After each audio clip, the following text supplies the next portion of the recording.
मेरा नाम वसीम है और यह कहानी आज भी मेरी रातों की नींद उड़ा देती है। यह बात 2019 की है, जब मैं मेरठ में किराए पर रहने आया था। एक पुरानी लेकिन सस्ती जगह मिल गई जो शहर के थोड़े बाहरी इलाके में थी। मकान बड़ा था लेकिन अजीब सी वीरानी उसमें बसती थी। घर की बनावट भी अजीब थी। सीढ़ियां सीधी छत पर नहीं जाती थीं, बल्कि एक संकरी गलीनुमा जगह से होकर गुजरती थीं। वहां एक पुराना लकड़ी का दरवाजा था जो हमेशा बंद रहता था। मकान मालिक ने सख्त हिदायत दी थी कि उस दरवाजे को कभी मत खोलना। शुरुआती दिनों में सब कुछ ठीक रहा, लेकिन तीसरी रात से अजीब चीजें होने लगीं। रात के करीब 2:30 पर जब मैं गहरी नींद में था तो अचानक लगा कि कोई मेरे कान के पास फुसफुसा रहा है। झटके से आंख खुली, लेकिन कमरे में कोई नहीं था, मगर हल्की हल्की अगरबत्ती जैसी खुशबू आ रही थी, जबकि मैंने कोई अगरबत्ती नहीं जलाई थी।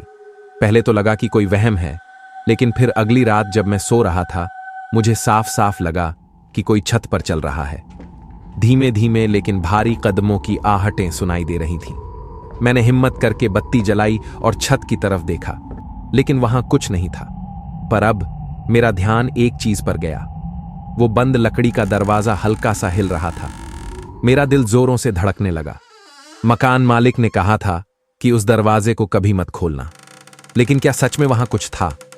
उस रात के बाद मेरा दिमाग उलझा हुआ था। क्या वो सच में कोई था, या फिर मेरी आंखों का धोखा? लेकिन एक बात साफ थी, उस लकड़ी के दरवाजे के पीछे कुछ तो था। अगली सुबह जब मकान मालिक से मिला तो मैंने सीधा सवाल किया, इस दरवाजे के पीछे क्या है? वो अचानक असहज हो गया। उसने बस इतना कहा, जो कहा था वही करो, इसे बंद ही रहने दो। उसके चेहरे की बेचैनी साफ दिख रही थी, जैसे वो कुछ छुपा रहा हो। लेकिन मेरे दिमाग में अब वही दरवाजा घूम रहा था। रात होते ही मेरी बेचैनी बढ़ने लगी। मैं बार बार उस दरवाजे की तरफ देखता।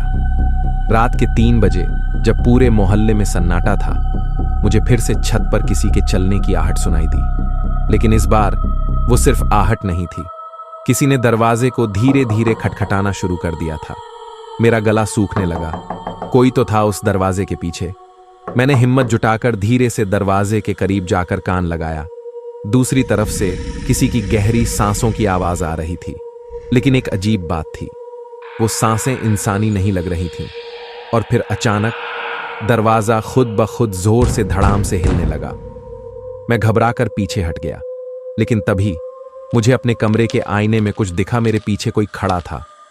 उसका कद बहुत लंबा था, काले धुएं जैसा शरीर और लाल चमकती आंखें। मैंने जैसे ही पलटकर देखा, वहां कोई नहीं था, लेकिन मेरी नजर अब सीधी दरवाजे की दरारों पर पड़ी। वहां से कोई मुझे देख रहा था। मेरी सांसें तेज हो गई थीं। दरवाजे की उन दरारों के बीच से झांकती वो चमकती हुई लाल आंखें, वो नजरें ऐसी थीं मानो सीधे मेरी आत्मा के अंदर झांक रही हों। मैं हिल भी नहीं पा रहा था। डर की ठंडी लहर मेरे पूरे जिस्म में दौड़ गई। खोल दे, दरवाजा खोल दे। एक गहरी घुटी हुई आवाज दरवाजे के पीछे से आई। मैंने हिम्मत करके पीछे हटना चाहा, लेकिन जैसे ही मैंने पहला कदम बढ़ाया, दरवाजा अचानक जोर से हिलने लगा। ऐसा लगा मानो कोई पूरी ताकत से उसे तोड़ने की कोशिश कर रहा हो। मेरी हिम्मत जवाब देने लगी। मैं सीधा कमरे की दूसरी तरफ भागा और दीवार से चिपक कर खड़ा हो गया। और फिर दरवाजा अपने आप धीरे धीरे खुलने लगा। कमरे में घना अंधेरा था, लेकिन अब मुझे दिख रहा था, उस दरवाजे के पीछे कुछ था, कुछ बहुत ही बड़ा, बहुत ही भयानक। एक लंबी काली परछाई धीरे धीरे बाहर आ रही थी। उसकी आंखें अब और ज्यादा लाल हो गई थीं, मानो जल रही हों। उसका कद इंसानों से भी दुगुना था और उसका शरीर हवा में तैर रहा था। वो जिन्न था। मैं हिल भी नहीं पा रहा था। मेरी सांसें रुक गई थीं।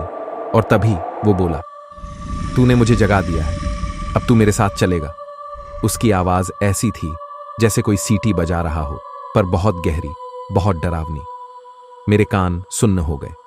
मैं चाहकर भी चीख नहीं पा रहा था। फिर उसने अपना हाथ बढ़ाया। उसके हाथ की उंगलियां इंसानों जैसी नहीं थीं, लंबी, टेढ़ी मेढ़ी, काली और नुकीली, जैसे किसी जानवर के पंजे हों।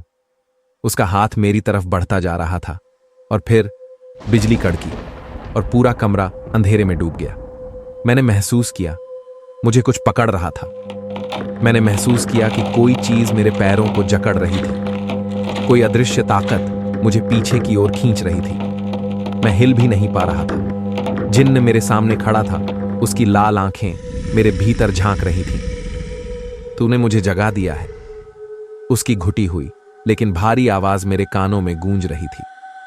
मुझे नहीं पता कि हिम्मत कैसे आई, लेकिन मैं चीख पड़ा, तू यहां कब से है और मुझे क्यों मारना चाहता है? जिन्न कुछ देर चुप रहा, फिर उसकी आवाज आई, मैं हमेशा से यहां था, लेकिन मुझे यहां कैद कर दिया गया था।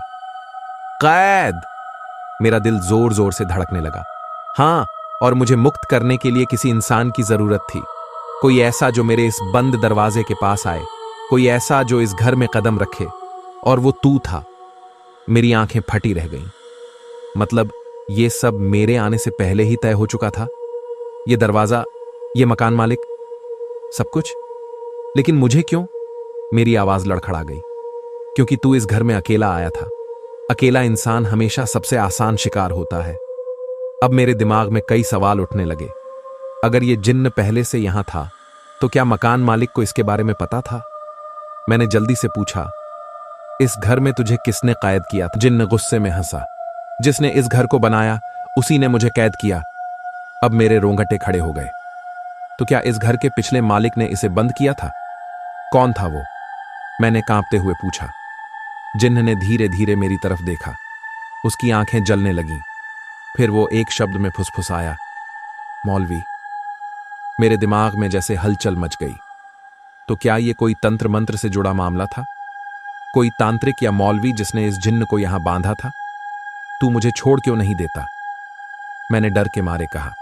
जिन्न ने धीरे से सर झुका लिया और फिर धीरे धीरे कहा, क्योंकि अब जब तूने मुझे देख लिया है, मैं तुझे जिंदा नहीं छोड़ सकता। मेरा गला सूख गया। अब मैं क्या कर सकता था? जिन्न की लाल जलती आंखें मुझे घूर रही थीं। उसका काला धुआं जैसा शरीर अब और भी विशाल हो चुका था। कमरे की हवा भारी होने लगी। ऐसा लग रहा था कि ऑक्सीजन कम हो रही है। मैं पूरी ताकत से भागना चाहता था, लेकिन मेरे पैर जैसे जमीन में जमे हुए थे। तू अब बच नहीं सकता। जिन्न की गहरी सीटी जैसी आवाज गूंजी और अगले ही पल वो मुझ पर टूट पड़ा। उसका हाथ मेरी गर्दन तक पहुंच चुका था। उसकी उंगलियां बर्फ जैसी ठंडी थीं, लेकिन उनमें एक अजीब सी जलन थी, जैसे कोई जलती हुई धातु मेरी त्वचा को छू रही हो। मैं पूरी ताकत से छुड़ाने की कोशिश कर रहा था, लेकिन वो मेरी हड्डियों तक अपनी पकड़ मजबूत कर चुका था। मेरी आंखों के सामने अंधेरा छाने लगा। मुझे लग रहा था कि मेरी जान अब गई, लेकिन तभी मेरे दिमाग में अचानक मकान मालिक की बातें गूंजने लगीं। उस दरवाजे को कभी मत खोलना, लेकिन मैंने उसे खोल दिया था। अब मुझे उस गलती को सुधारना था। मैंने हिम्मत जुटाकर अपनी बची हुई ताकत से एक हाथ बढ़ाया और फर्श से वो लोहे की कील उठाई, जो शायद दरवाजे के पुराने ताले का हिस्सा थी। मैंने बिना सोचे समझे पूरा जोर लगाकर वो कील जिन्न की काली छाया में घोंप दी। एक कान फाड़ू चीख गूंजी। जिन्न ने मुझे छोड़ दिया और दर्द से छटपटाने लगा। उसकी काली परछाई अब कांप रही थी, जैसे कोई हवा में पिघल रहा हो। वो जमीन पर गिर पड़ा। उसकी लाल आंखें मुझ पर टिकी थीं, लेकिन अब उनमें गुस्सा कम और तकलीफ ज्यादा थी। जिन्न अब अपना रूप बदल रहा था। उसका विशाल शरीर सिकुड़ने लगा। उसका काला धुआं धीरे धीरे छटने लगा। मैंने जैसे ही अपनी आखिरी ताकत से वो कील दोबारा जमीन में ठोकी, दरवाजा जोर से झटके से बंद हो गया। कमरे में भयंकर सन्नाटा छा गया। मेरे कान सुन्न हो चुके थे। मैं घबराकर दीवार से टिक गया। मेरी सांसें बेकाबू हो रही थीं। क्या ये खत्म हो चुका था? अगली सुबह मैंने किसी तरह हिम्मत जुटाकर मकान मालिक को सब कुछ बताया। वो चुपचाप मेरी बात सुनता रहा।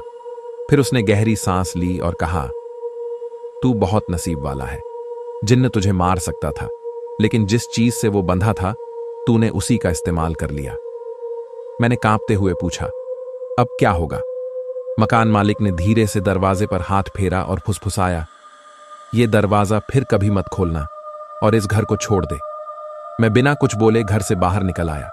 पीछे मुड़कर देखा तो वो लकड़ी का दरवाजा अब भी ज्यों का त्यों खड़ा था, जैसे इंतजार कर रहा हो कि कोई और आए और फिर से वही गलती करे जो मैंने की थी। अगली बार जब तुम कोई पुराना दरवाजा देखो जो हमेशा बंद रहता है, तो उसे खोलने से पहले सोच लेना, हो सकता है वहां कोई इंतजार कर रहा हो।